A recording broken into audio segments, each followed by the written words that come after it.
Қайырлы таң, мен қазір Гоадамын. Үндістандағы Гоа деген жердемін. Осындай хостелда тұрып жатырмын. Мына жақтағы хостелдардың барлығы көбі осындай. Мына осылай суреттелген, осындай әр түрлі түсті.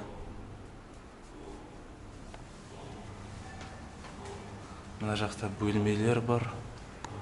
Мына осындай суреттер көп мында. Мына жерде ас үй.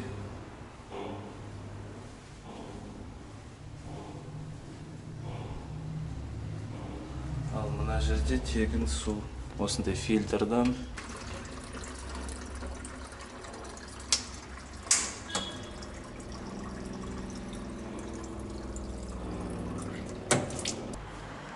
Мына есіктерді қараңдар қандай. Бәрі түрлі түсті осылай боялған. Жарлары да бәрі осындай. Мінекей осындай хостел. Мына жерде автобусты салып қойған.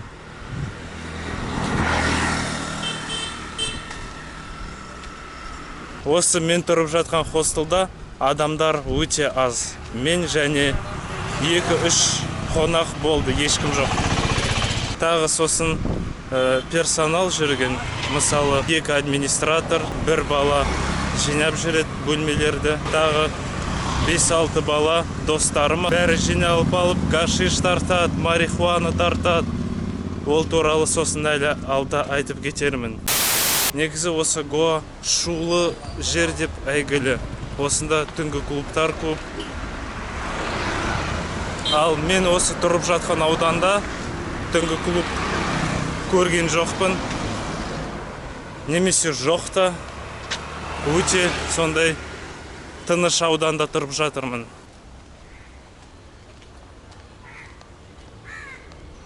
Осы Гоада бірнеше қала бар, кішкентай қалалар. Және осындай ауылдар бар.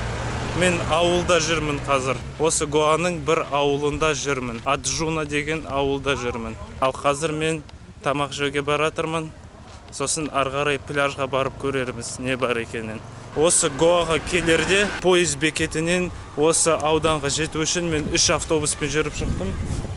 Және автобуста атмосфера дейтін қандай керемет. Видеоға түсірем ба деп ойладым. Сосын өзім видеоға түсірмей, жай рахаттанайым деп шештім. Атмосфера дейтін өте жеңіл. Ешкім ешқайда асықпайды, ешкім ештеңемен уайымдамайды. Бәрінде көңіл-күй көтеріңкі, жай өмір сүріп жатқан. Ана әсіресе Мумбай қаласынан кейін мында келгенде өте үлкен айырмашылық. Мысалы, Мумбай дейтін мегаполис болғандықтан, ол жақта адамдар бір жаққа асығып жүреді, бірдеңемен уайымдап жүреді. Ал мында бәрі жай бір рахат. Мында сосын шетел азаматтары көп, әсіресе орыстар да көп. Мені осындай аудан, далалы жер. Мына жақта қоралар, әні малдар, сиырлар. Мындағы иіс қандай. Мен қазір сиыр боғының иісі туралы айтып отырған жоқпын. Мысалы, осы айналадағы шөптен шығып жатқан иіс, күннің астында балқып жатқан асфальттың иісі, осы жердің иісі, мысалы, кішкене шаң көтерілген, кәдімгі бір қазақ ауылының иісі сияқты. Және оған қоса сиырдың боғының иісі өте керемет. Мысалы, қазақ ауылында жүргенде, немесе қаланың шетіндегі коттедждарда жүргенде, кішкене ауыл сияқты жерлерде жүргенде, сондай иіс шығып тұрады, сондай атмосфера, шөптің иісі. Сол кезі мен дейтін бұның барлығын бағалаған жоқпын. Ал енді қазір Қазақстаннан алыс болғандықтан және мегаполистан шыққаннан кейін осындай нағыз табиғаттың иісін сезіп, өзіме туған бір иісті сезіп, кәдімгі рахаттанып жүрмін. Өте керемет. Міне осындай кафе.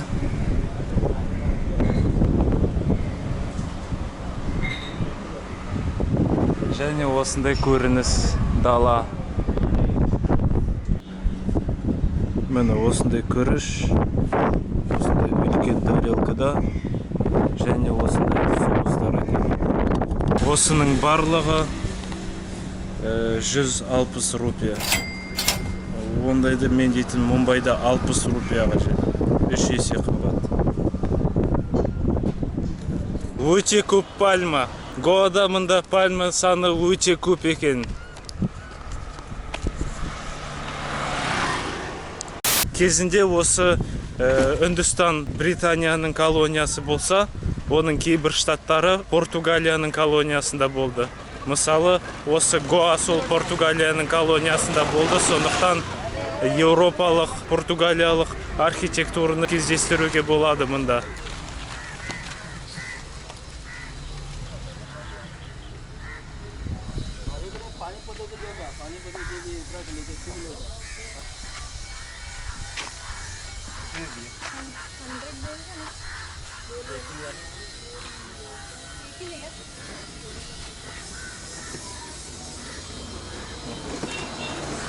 Міне осы ғимарат еуропалық архитектура, яғни португалдар салып кеткен ғимарат.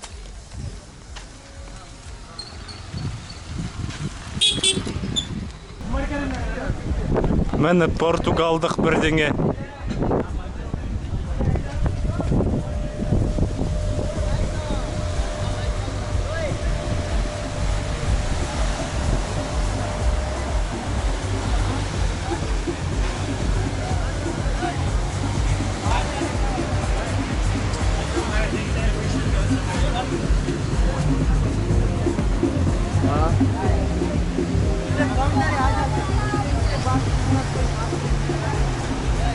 Мені Гоаның Аджуна деген пляжы.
Осындай коралл сияқты бірдеңе қалып қойған. Коралл рифтары ма сондай бірдеңе. Үстімен жүруге болады. Бұлай қарасаң жұмсақ сияқты, бірақ жұмсақ емес.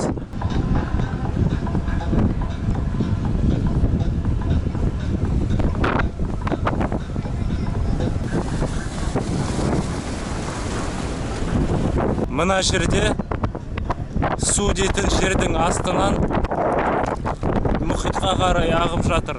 Қараңдар, қайдан шығып отыр, түсініксіз.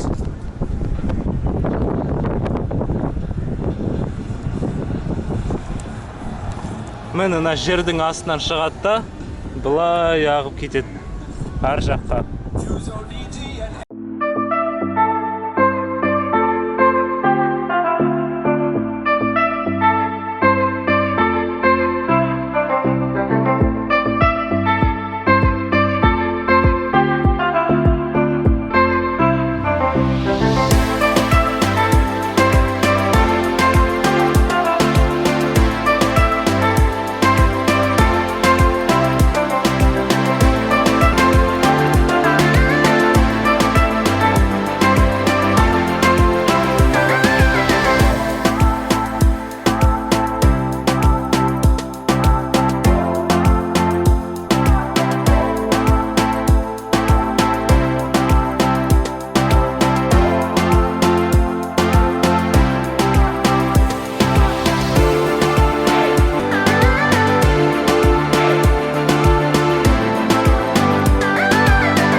Осы Гоа штаты Үндістан бойынша сиыр етін жеуге болатын жалғыз ғана штат. Ал Үндістанның басқа штаттарында сиыр етін жеуге қатаң түрде заң бойынша тыйым салынған. Мына жер қызық екен. Міне кокос өсуде, ал қақ астында орындықтар орналастырылған. Кокос үзіліп құлап қалады біреудің басына, сосын өлтіреді. Жыл сайын осылай кокос басына құлап көптеген адамдар өліп жатады.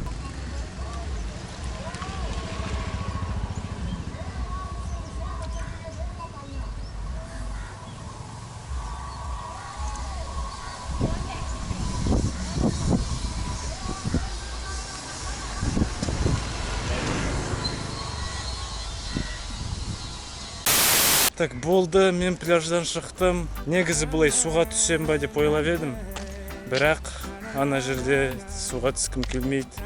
Үлкен толқындар және су дейтін лас па кішкене.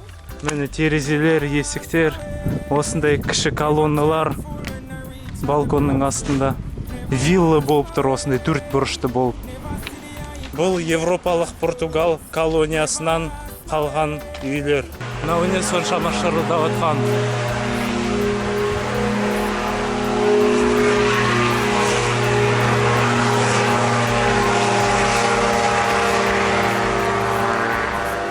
Анау дейтін үш дөңгелекті мотоцикл ма сондай бірдеңе. Артында үлкен вентилятор айналады, соның кесірінен ол ұшады.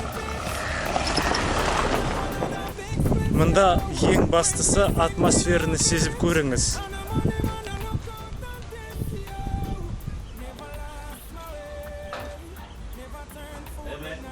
Hello, good.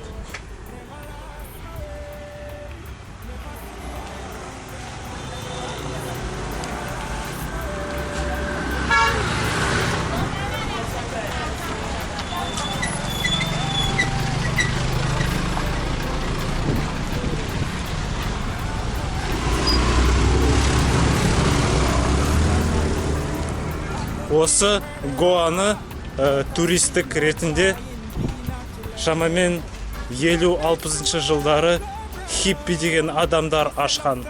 Олар осы жерді ұнатты, өйткені мына жақта есірткі туралы заң болған жоқ.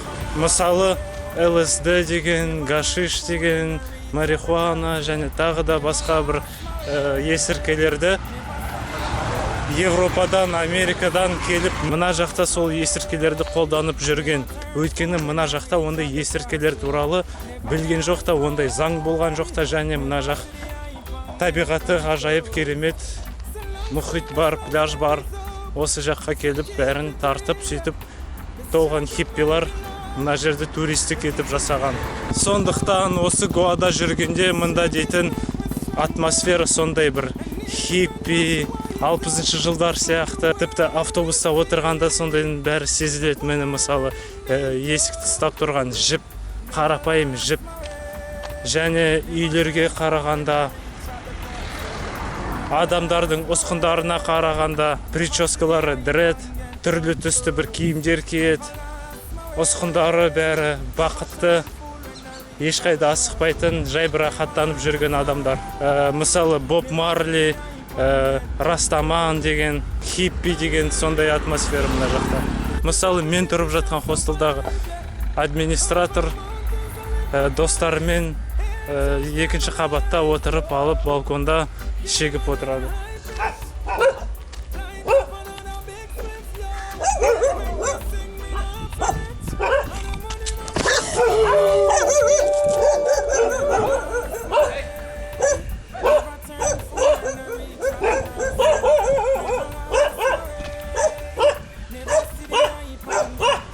Міне мысалы Гоада адамдары бейбітшіл болса, иттері бейбітшіл емес.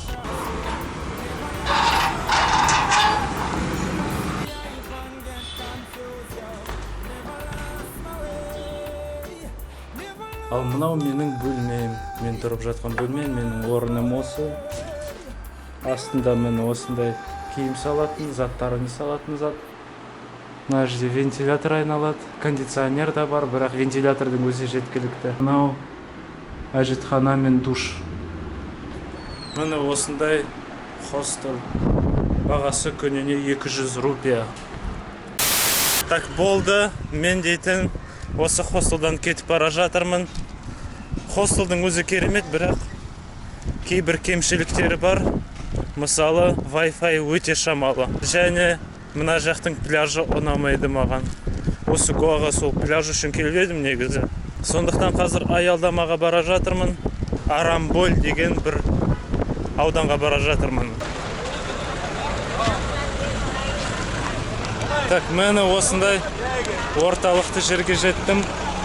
Автобустар тұратын жер. Енді басқа ауданға баратын автобусқа міну керек. Сол Арамболь ауданына баратын автобусқа міну керек.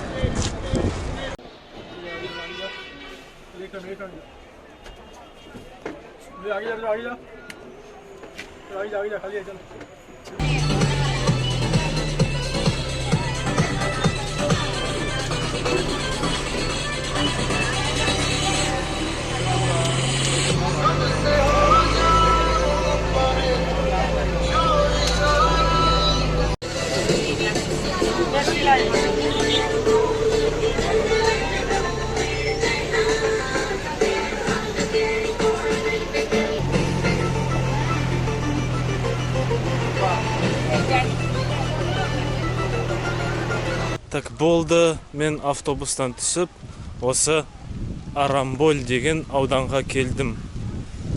Бай өзім байқағаным бойынша, осы Арамболь ауданы адам саны көп, қала сияқты, лас және тропикалық ормандар, әртүрлі теректер, ағаштар өсуде. Мына жерде осындай дала.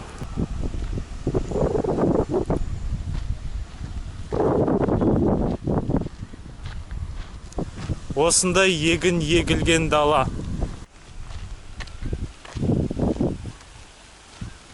Үш қабатты ма, 4 қабатты ма, даланың ортасында вилла сияқты әппақ хостел. Болды, мен осындай бөлме. Мынау менің орным, астында ана киім салатын, мына жерде біреу жатады, білмеймін кімдер. Мына жерде біреу жатқан сияқты.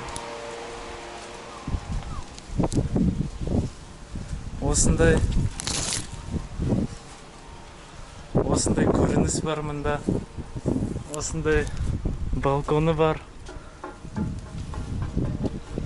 Керемет. Және бағасы 230 рупия не бары. Қымбат емес.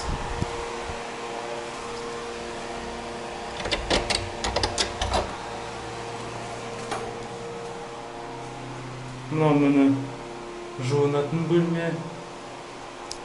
Таза бәрі. Өте керемет. Мен 3-ші қабатта тұрамын. Және мына бөлмеге кіріп қалғанда мына жақтан жібер бетіме. Есік ашқанда сквозняк.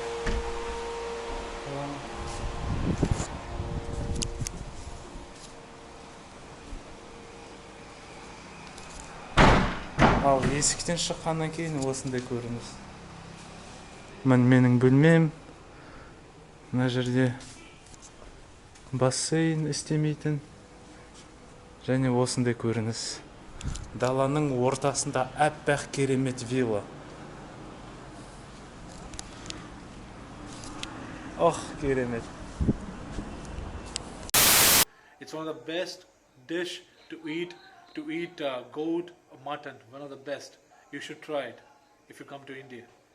When you go to Ajmer, it's a must try. Okay, trust me. What do you think about masala tea? Masala tea is crazy, man. Masala tea is crazy. Okay, if you come to India, if you don't try masala tea, it's like a sin. Okay, because every morning, every Indian, they get up. What they do is they try masala tea. They make masala tea in the house. If they cannot make it at house, if you are a bachelor, okay, you go out and you drink the masala tea. Masala tea is, it's pure milk. The masalas, okay. Masala tea is experience. It's love. Food is love. Okay, food is love. Trust me. Okay, it's about. I trust you. Okay, so they will say vegetarian, but it's not vegetarian because you cook the meat on the same table, and you cook the vegetable on the same table. It's all Just vegetable. without meat. Yeah, it's difficult, but trust me, you have to try. You have to try biryani. Okay, With Trust- mutton. biryani with mutton and the masala tea. It's the must to try. Okay, if you come to India and you're going to stay longer, this is what you have to try. This is my recommendation. You know, I'm a non-vegetarian. Okay, so I can recommend you non-vegetarian dish that you will enjoy. Okay, trust me, you have to do it. Yeah.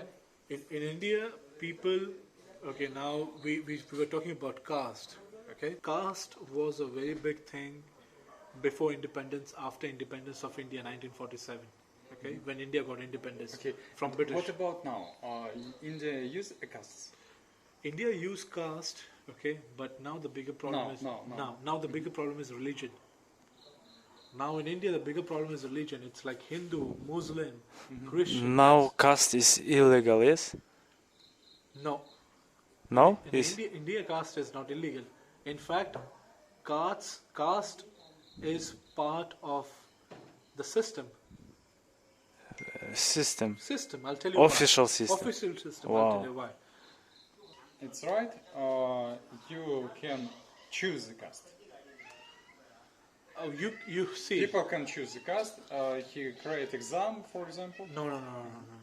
Okay. So the caste is by birth. Okay. For example, my caste is general category. General GN. That is general. Is I listen about low caste, middle, and high caste. What about you? So we come as high caste. High caste. Because we are Brahmins. Okay. We are Pandits. We are high caste. Okay. If you are low caste Okay. and your marks and your score is low, you can still get admission into the college. Okay. Because we have reservation, like 100 seats for low caste, 50 seats for middle class, Yes. like that. So, and for example, in people from Dharavi, they are low caste. People from Dharavi, they are low caste. Yeah, 25, 30, 40 years back, if a man from low caste, people will not sit with them. People will not eat with them. This was the fact. If you go to the restaurant, people will not talk to you. People will not give water to you. People will not touch you. That was the part of India.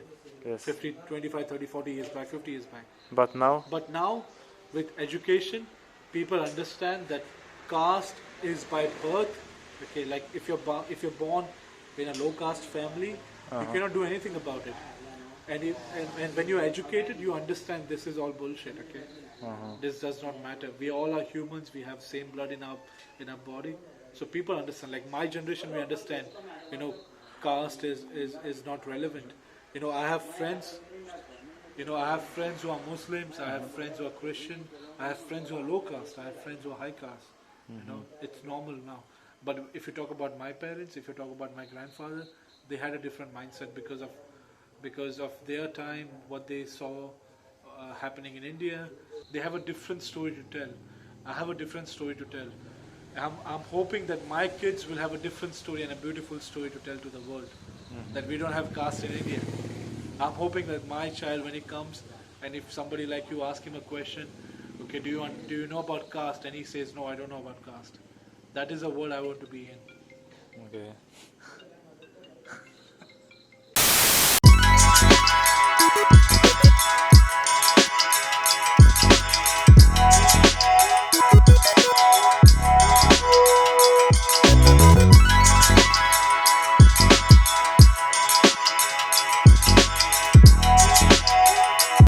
Қайырлы таң.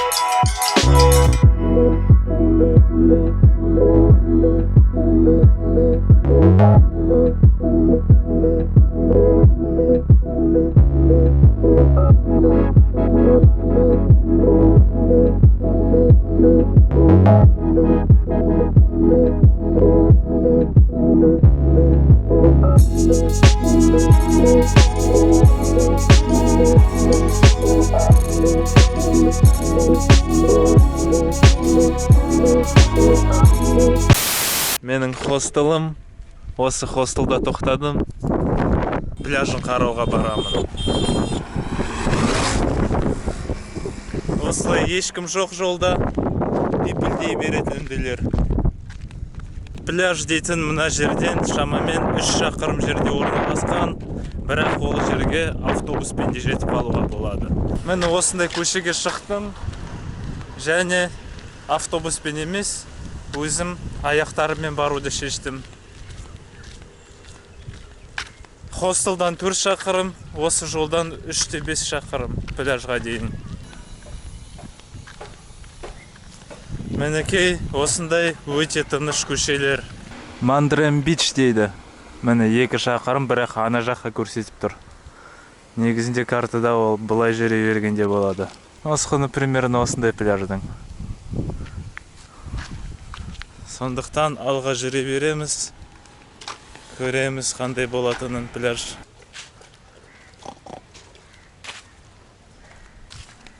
Шошқалар.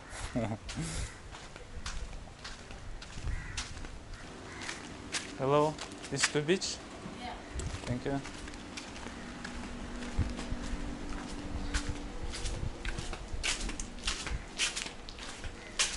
О, мені пляж көріп тұрмын. Мына жерде адамдар тұрады. Осылай олардың ауласымен өтіп шығу керек пляжға кіру үшін.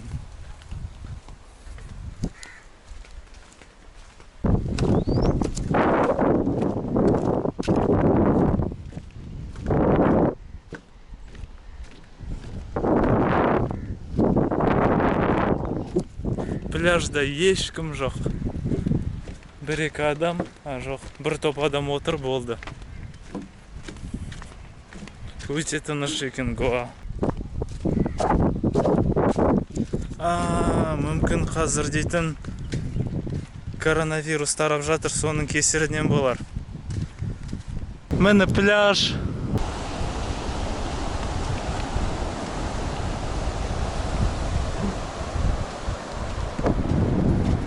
Рахат, ешкім жоқ, керемет.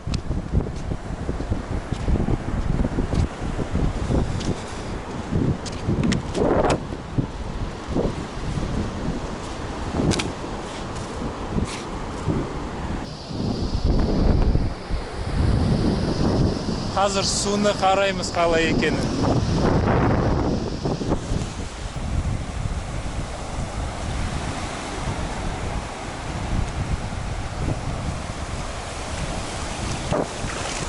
Су жып-жылы, керемет.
No, it's...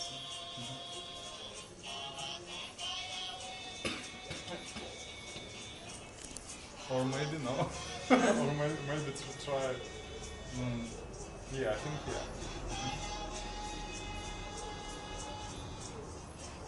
Or no. Try now. Ah.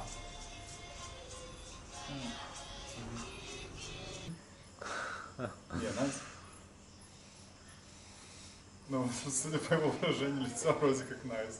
А вот я как себе сделал, как что-то не First понял. time when I did, the whole thing was burning. Yeah, The yeah, whole yeah. thing, Мен айтып кеткендей, Гоа осындай есірткі заттарға толы. You were using it, right? Міне осындай рапе деген Перудан келген бір есірткі ма сондай бірдеңе, табак па сондай бірдеңе білмеймін.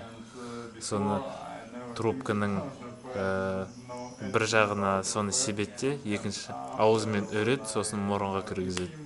Сондай бірдеңе. Гоа осындай. Yeah. Yeah, but... I think it will complement ayahuasca. Захочешь попробовать? Нет.